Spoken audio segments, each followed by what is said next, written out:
एकतर्फी प्रेम भाग 10. अभिजितने पूर्ण स्टेज दणादून सोडला होता. सगळीकडून त्याच्या नावाचा जल्लोष चालला होता. रेवासुद्धा हे सगळे क्षण डोळ्यात साठवून घेत होती. डान्स संपला तसा अभिजित स्टेजवरून खाली आला. स्टेजवरून खाली येताच सगळ्या मुलींनी त्याच्या भोवती एकच गराडा घातला. प्रत्येकीला त्याच्यासोबत बोलायचं होतं. अभिजितला मात्र कधी एकदा रेवाकडे जातोय असं झालं होतं. रेवा लांबूनच हे सगळं बघत होती. त्याची चाललेली तारांबळ बघून तिला हसू येत होतं. खूप उशीर झाला होता घरी जाण्यासाठी. रेवा नीतूला शोधत होती. इतक्यात अभिजित तिच्या समोर येऊन उभा राहिला. मगाशी एका माणसाला खूप हसू येत होतं. माझी खूप मजा घेतली जात होती होय ना? असं काही नाही, पण खरंच अख्खं स्टेज काबीज केलंस तू आज. सगळ्या मुली अगदी पापणी न हलवता फक्त तुझ्याकडेच बघत होत्या. आणि तुला नाही बघावंसं वाटत माझ्याकडे? उशीर झालाय खूप, घरी जायला हवं. ही नीतू पण कुठे दिसत नाही आहे. रेवा पुटपुटली. रेवा, थोड्या वेळासाठी बाहेर फिरून येऊया. खूप छान वातावरण आहे आज. सगळं अगदी प्रसन्न वाटतंय. एकटक तुला पाहत राहावंच वाटतंय. येशील रेवा माझ्यासोबत? तुझा थोडा वेळ देशील तुझ्या मित्राला? पण अभिजित प्लीज. रेवा प्लीज, हवं तर मी सोडतो तुला तुझ्या घरी नंतर. रेवाला नाही म्हणणं जीवावर येत होतं. तिलाही त्याची सोबत हवी होती, पण नशीब साथ देत नव्हतं. आज मात्र त्याच्या प्रत्येक इच्छेचा मान राखायचा असं तिने ठरवलं. रेवाने होकार देताच अभिजितच्या चेहऱ्यावर समाधानाचं हसू फुललं. त्याने लगेच आपली बाईक काढली आणि तो रेवासमोर येऊन उभा राहिला. रेवाला त्याच्या मागे बसताना संकोच होऊ लागला. आज पहिल्यांदा ती त्याच्यासोबत बाईकवर बसत होती. अभिजितने मानेनेच तिला पाठीमागे बसण्याचा इशारा केला. धडधडत्या हृदयाने ती हळूच साडी सावरत मागे जाऊन बसली. तशी अभिजितने बाईक स्टार्ट केली. रेवाचा हात अभिजितच्या खांद्यावर होता. चोरून दोघांचाही एकमेकांना होणारा स्पर्श मनात वेगळेच भाव उत्पन्न करत होता. थंडगार सुटलेला वारा शरीराला आणि मनालाही गुदगुल्या करून जात होता. अभिजित आरशातून पुन्हा पुन्हा रेवाला पाहत होता. मागे बसलेली रेवा त्याच्या स्पर्शाने मोहरत होती. अभिजित, कुठे चाललोय आपण? का भीती वाटतंय? त्याने हसत हसत विचारलं. नाही, पण तरीही कुठे चाललोय? फार्म हाऊसवर. आमचं फार्म हाऊस आहे इथे. खूप छान आहे, आवडेल तुला. थोड्याच वेळात ते दोघेही येऊन फार्म हाऊस पोचले. कितीतरी मोठं आणि सुंदर होतं ते. अभिजित रेवाला घेऊन आतमध्ये गेला. सगळं किती भव्य दिव्य वाटत होतं. नीटनेटके आणि सुंदर. अभिजितने पूर्ण फार्म हाऊस रेवाला दाखवलं.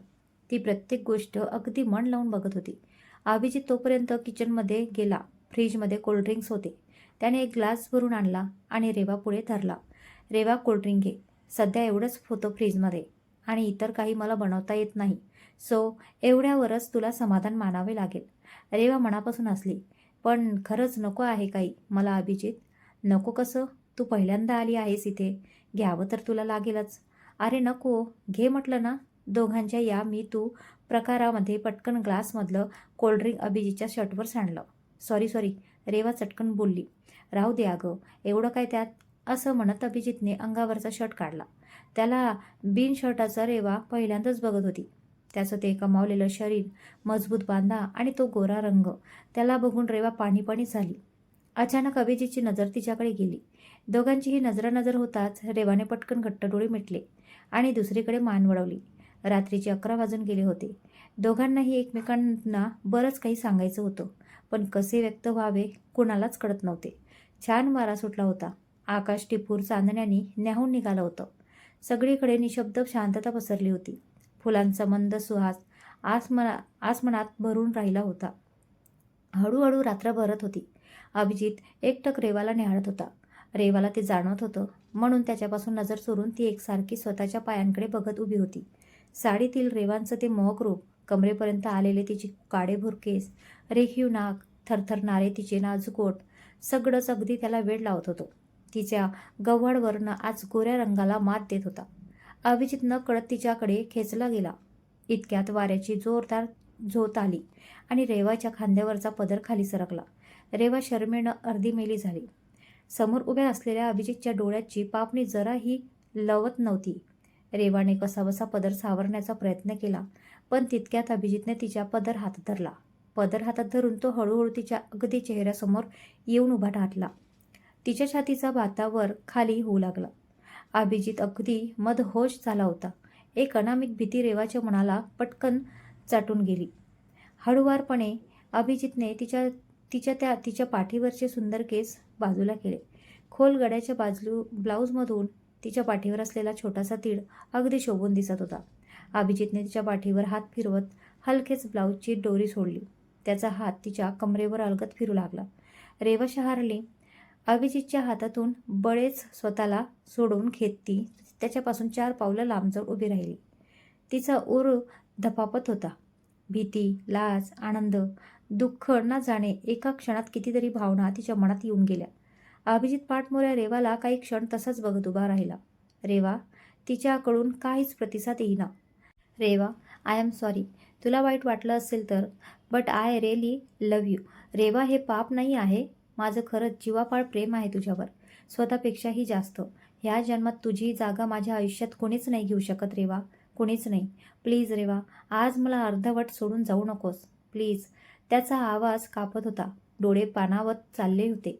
पोट तिडकीने तो तिच्याशी बोलत होता. आज त्याला जिच्याकडून काहीतरी हवं होतं, जे फक्त त्याच होतं. रेवाला आता स्वतःला थांबवणं कठीण होऊ लागलं. कितीतरी वर्षांपासून तिने त्याच्या विषयीच्या लपवून ठेवलेल्या भावना आज बांध तोडून बाहेर पाहत होत्या. कोंडलेलं श्वास आज मुक्त होण्यासाठी धडपडत होतं. रेवाने आवेगाने येऊन अभिजितला मिठी मारली. माझंही खूप प्रेम आहे तुझ्यावर राजा, खूप जास्त. अभिजितच्या डोळ्यातील पाणी पटकन ओघळलं. तितक्यात आवेगाने अभिजितने तिला आपल्या बाहुपाशात सामावून घेतलं. त्याच्या कुशीत लपलेला तिचा चेहरा त्याने अलगद आपल्या ओंजळीत घेतला. तिच्या कपाळावर हलकेच त्याने आपले ओठ टेकवले. ती लाजली आणि पुन्हा त्याच्या मिठीत शिरली. अभिजितला आज आभाळ ठेंगणं वाटू लागलं. आज त्याचं प्रेम त्याच्या कुशीत होतं. लाजेचा पडदा दूर होत होता. हळुवारपणे त्याने तिच्या ओठांवर आपले ओठ टेकवले. त्याच्या अंगावर जाणवणारे उष्ण श्वास तिच्या मनाला सुखावून जात होते. तिच्या स्वर्गावर त्याच्या ओठांची मोहर उमटत होती. एकमेकांच्या सहवासानं, स्पर्शाने दोघंही खुलत चालली होती. अभिजितच्या प्रेमात आज रेवा न्हावून गेली होती. जन्मभर जपलेली ती गोष्ट आज रेवाने अभिजितवर उधळून दिली होती. आज 2 जीवांचं अमृत मिलन झालं होतं. शर्ते शेवटी नदी सागरला येऊन भेटली होती. नफरत की आंधी को चीरकर आज फिर से मोहब्बत ने बाजी जीती है, पुरी कयानत को छोडकर. पहाट झाली होती. सूर्याने हळूहळू आपलं किरणांचे रंग आकाशात पसरायला सुरुवात केली होती. हलकेच रेवाला जाग आली. तिने डोळे उघडले तेव्हा ती अभिजितच्या मिठीत होती. त्याला पाहताच रेवाला काल रात्रीचे क्षण आठवले. आपल्याकडून मर्यादा ओलांडली गेली याची तिला जाणीव झाली. पण आयुष्यातील हा क्षण आपण फक्त आणि फक्त आपल्यासाठी जगलो याचं तिच्या चेहऱ्यावर समाधान होतं. घडलेल्या गोष्टीबद्दल तिला जराही खंत वाटत नव्हती. स्वमर्जीने तिने आपलं सर्वस्व अभिजितला दिलं होतं. तिने वळून अभिजितकडे बघितलं. तो अजूनही शांत झोपला होता. झोपेत त्याचा चेहरा अगदी एखाद्या लहान निरागस मुलासारखा भासत होता. तिने त्याच्या चेहऱ्यावरून हलकेच हात फिरवला. हळूच साडी नीट करत ती उठली. तिने घड्याळात पाहिले 6 वाजले होते. ती दरवाजाकडे गेली. दरवाजा उघडणार इतक्यात अभिजितने मागून तिला धरलं. मला न सांगताच चाललीस? तू झोपला होतास म्हणून नाही उठवलं. तिने दुसरीकडे बघत हळूच त्याच्या प्रश्नाचं उत्तर दिलं. त्याने तिच्या दोन्ही हाताला धरून स्वतःसमोर उभं केलं. हलक्या हाताने त्याने तिची हणवटी वर उचलली.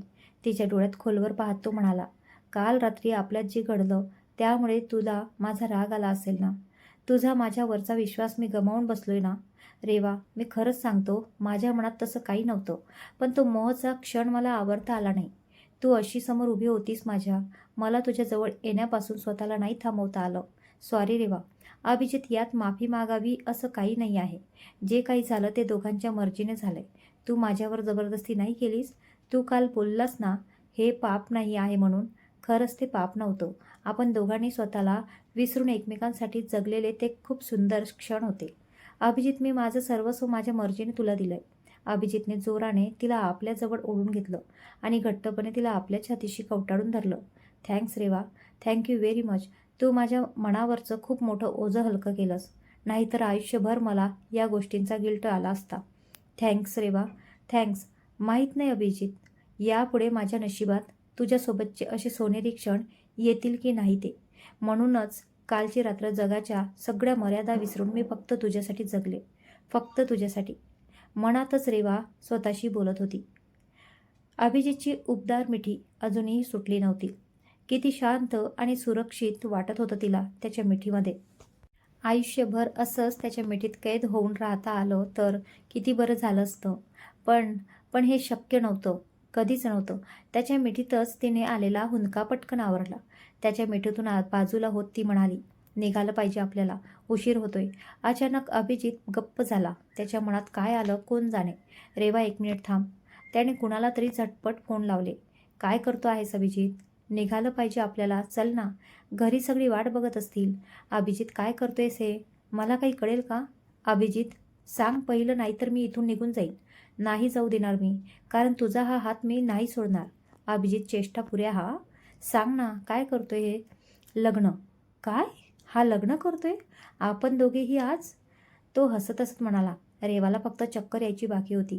ती डोकं हातात धरून तशीच खुर्चीवर बसली. "लग्न? आज? नाही, हे कसं शक्य आहे? नाही, नाही, नाही." ती मोठ्याने ओरडली. "नाही, मला हे लग्न करायचं नाही. अजिबात नाही." "व्हॉट? का नाही करायचं लग्न? आज ना उद्या आपण करणारच आहोत ना. मग आज का नाही?" "हे बघ रेवा, घरच्यांना आपण नंतर सांगू. वाटलंच तर त्यांच्या मर्जीसाठी पुन्हा एकदा लग्न करू. पण आता माझ्या समाधानासाठी मला हे लग्न करायचंच आहे. काल आपल्यात जे झालं त्या प्रेमाला मला एक नाव द्यायचं आहे. एक सन्मान द्यायचा आहे. तू इतकी का भीती आहेस? मी तुझ्यासोबत असताना असं काही घडलं तर मुलगा 4 पावलं मागे जातो लग्नासाठी, आनाकानी करतो. इथे मी तयार आहे आणि तूच लांब पडते आहेस. का रेवा? का? तुला माझ्यासोबत लग्न करायचं नाही आहे का? मी आवडत नाही का तुला? बोल ना." "असं काही नाही अभिजित, पण हे सगळं इतक्या लवकर आणि तेही ह्या रीतीने. कुणाला काही कळलं तर?" "कळलं तर कळू दे. मी माझ्या घरी सगळं सांभाळून घेईन. तू नको टेन्शन घेऊ. आणि हे जर त्या व्यक्तीला कळालं तर?" रेवा मनातून पूर्ण घाबरली. काय करावं तिला सुचेनासं झालं. इकडे अभिजित ऐकायला तयार नव्हता. त्याला कोणत्याही परिस्थितीत हे लग्न करायचेच होते. "अभिजित, ऐक ना." रेवाने एक शेवटचा प्रयत्न केला त्याला समजवण्याचा. "अनु, आज दुनिया इकडची तिकडे झाली तरी मला हे लग्न करायचं आहे आणि मी ते करणारच." रेवाचा नाईलाज झाला.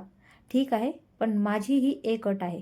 जोपर्यंत मी काही सांगत नाही तोपर्यंत आपल्या दोघांच्या लग्नाबद्दल कुणाकडेही वाच्यता करायची नाही. अगदी आई-वडिलांनाही नाही सांगायचं." "अगं पण का?" "अभिजित, इतकं तरी ऐक ना माझं प्लीज." "ठीक आहे, नाही सांगणार. तू म्हणशील तोपर्यंत कुणालाच नाही सांगणार. प्रॉमिस." आज सगळं चांगलं असतं तर अभिजितसोबत लग्न हा रेवाच्या आयुष्यातील सोनेरी क्षण असता. पण पण आता तसं नव्हतं. तिच्या लग्नाची बातमी बाहेर फुटली तर उद्रेक होणार होता, खूप मोठा. इकडे अभिजित धडाधड सगळी अरेंजमेंट करत होता. तडक तिला घेऊन तो राम मंदिरात गेला. शहरापासून दूर असलेलं ते मंदिर थोडंसं आडोशालाच होतं. मंदिरात पोहोचताच त्याने भटजींना बोलावून घेतलं. तासाभरानंतरचा मुहूर्त होता. रेवाला काय होतंय, नशीब तिला कुठल्या दिशेला घेऊन चाललंय हेच समजत नव्हतं. अभिजितने खूप कमी वेळात सगळी तयारी केली होती. त्याचे 2 मित्र काही वेळातच सगळं सामान घेऊन मंदिरात पोहोचले. अभिजितने रेवाचं सामान तिच्याजवळ देऊन तिला तयार होण्यास सांगितले. "रेवा, आज जायला वळणार." तोच मागून "ताई" असा संजूचा आवाज आला. ती गरकण मागे फिरली. तो संजूच होता. धावत जाऊन तिने त्याला पोटाशी धरलं. बाजूला नीतूही होती. "तुम्ही इथे कसे?"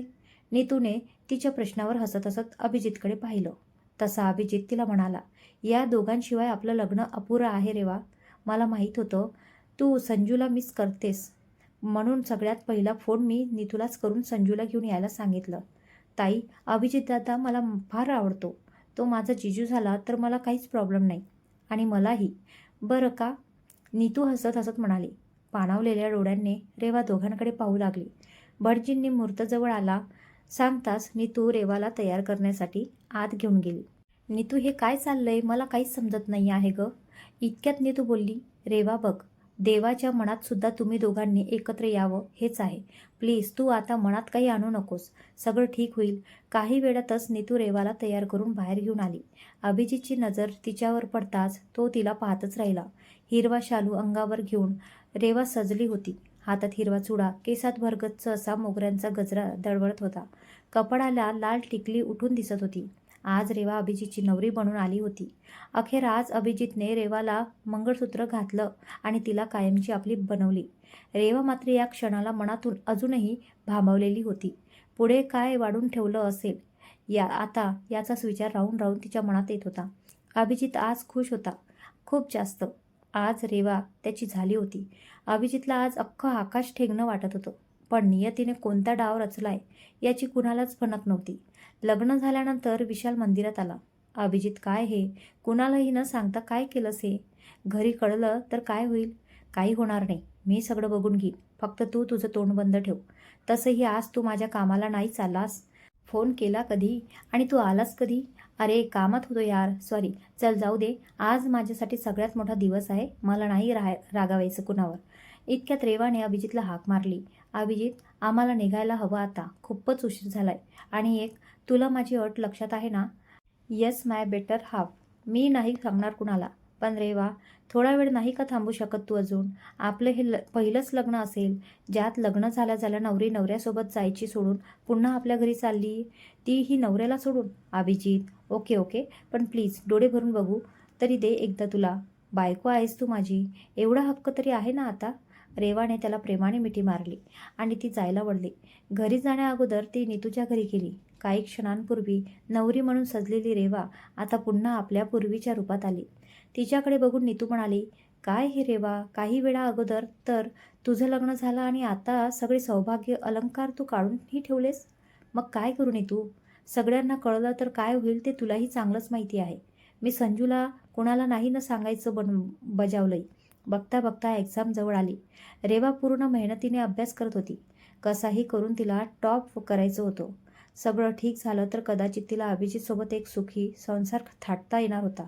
पण जर तसं नाही झालं तर तिचा मार्ग तिला शोधणं भाग होतं. अभिजितला मात्र कधी एकदा एक्झाम संपून घरात सगळ्यांना रेवाबद्दल सांगतोय असं झालं होतं. आज लास्ट पेपर झाला. नीतू आणि रेवा दोघेही घरी निघाल्या. इतक्यात रेवाचा फोन वाजला. फोन ऐकून रेवा मटकन खाली बसली.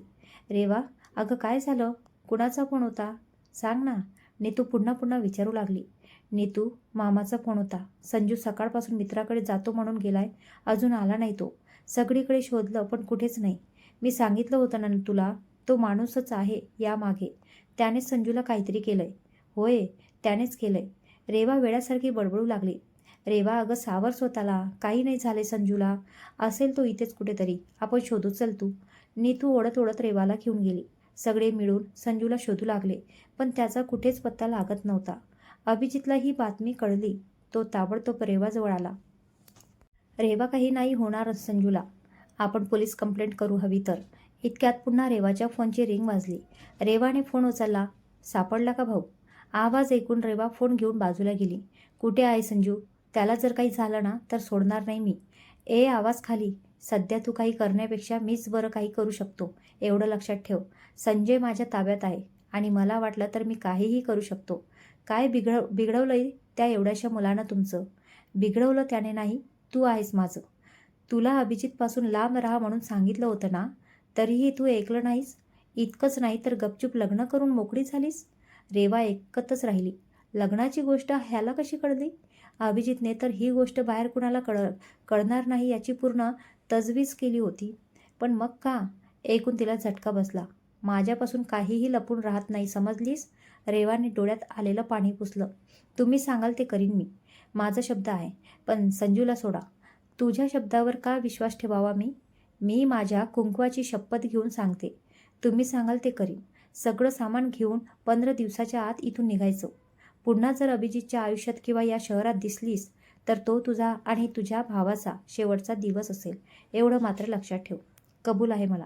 लवकर शहाणपण आलं म्हणायचं. जा, सोडव तुझ्या भावाला, असं म्हणून त्याने एक ॲड्रेस तिला सांगितला. आणि याद राख, या सगळ्या प्रकारातील कुठलीही गोष्ट अभिजितला कळली तर दुसऱ्या खेपेला तुझा भाऊ जिवंत हातात नाहीच लागणार. तुझ्या हे लक्षात ठेव. रेवाने तसाच फोन खाली टाकला आणि ती नीतूला घेऊन तशीच धावत सुटली. अभिजित मागून हाका मारत राहिला, पण रेवाने जराही मागे वळून पाहिले नाही. अभिजितला हे काय चाललंय तेच कळेनासं झालं. रिक्षात बसताना रेवाने घडलेली सगळी हकीकत नीतूला सांगितली. खूप वेळाने एका जागी येऊन रिक्षा थांबली. समोर एक जुनं घर दिसत होतं. रेवा धावत आत गेली. समोरचं दृश्य बघून तिने मोठ्याने किंचाळली फोडली. संजूचे हात पाय बांधून ठेवले होते. त्याच्या तोंडात फडका कोंबला होता. शर्ट फाटलं होतं. अंगावर जखमांचे डाग होते. जमिनीवर एका कोपऱ्यात तो निपचित पडून होता. रेवाने धावत जाऊन त्याला आपल्या मांडीवर घेतलं. त्याच्या तोंडातील फडका काढून टाकला. त्याचा श्वास चालू होता. रेवाच्या जीवात जीव आला. इतक्यात नीतू आली. दोघींनी मिळून त्याला जाग करण्याचा प्रयत्न केला, पण त्याला शुद्ध येत नव्हती. नीतूने पर्समधील बॉटलीतील पाणी त्याच्या तोंडावर शिंपडलं. तशी त्याला जाग आली. जाग येताच संजू कावराबावरा होत इकडे तिकडे बघू लागला. समोर रेवा दिसताच तो तिच्याकडे झोपावला आणि हसमुस हसमुस रडू लागला. रेवानेही त्याला कुशीत घेऊन मोठ्याने हंबरटा फोडला. आज संजू तिच्यापासून दूर जाता जाता राहिला होता. आता परिस्थिती आटोक्याबाहेर गेली होती. आता रेवाला तिथे थांबणं शक्य नव्हतं. शेवटी रेवाने एक निर्णय घेतला, जो निर्णय आता तिचं सगळं आयुष्य बदलून टाकणार होता. एका वेगळ्या प्रवासाची सुरुवात होणार होती, ज्यात मनात असूनही रेवाला अभिजितला बरोबर घेणं शक्य नव्हतं. आता खूप काही बदलणार होतं. खूप काही हातातून निसटणार होतं, तेही दोघांच्याही. रेवाने घेतलेला हा निर्णय नेमका काय होता? अभिजितला कायमचं सोडून जाण्याशिवाय तिच्याकडे दुसरा मार्ग उरला होता का? आणि संजूला वाचवण्यासाठी रेवा आता कोणता मोठा त्याग करणार होती? पुढच्या भागात उलगडणार आहे एक असं सत्य, जे अभिजित आणि रेवाचं संपूर्ण आयुष्य बदलून टाकणार आहे. पुढचा भाग नक्की पहा. व्हिडिओ आवडला असेल तर लाईक करा आणि अशाच भावनिक प्रेमकथेसाठी चॅनलला सबस्क्राईब करून बेल आयकॉन नक्की दाबा. तर भेटूया पुढील भागात. धन्यवाद.